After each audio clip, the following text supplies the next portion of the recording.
Hi everyone, সবাই কেমন আছো? আশা করি সবাই ভালো আছো। আমিও আলহামদুলিল্লাহ ভালো আছি।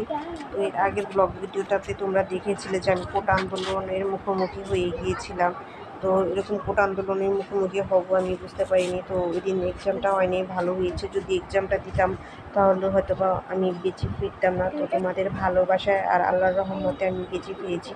বাসায় খুব টেনশন করছিল, তো কী আর করা যাবে। সারাদিনই না খাওয়া অবস্থায় ছিলাম, রোদে গরমে কত কষ্ট করেছি। আসলে এরকম সিচুয়েশনে পড়বো বুঝতেই পারিনি।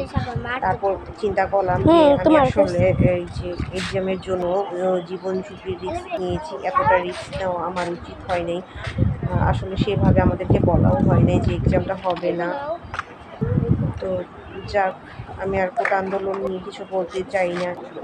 এর মধ্যেই কতগুলো মানুষের আরও প্রাণ ঝরে গেল, এটাও আসলে প্রত্যাশা করা যায় না। তো এটা হচ্ছে আমার বাসার ছাদ বাগান। এর আগেও তোমরা দেখেছো, আবার দেখিয়ে দিলাম। সবাই আসলে ব্যস্ত বিজি থাকে, এর জন্য খুব বেশি একটা পরিচর্যা করা হয় না।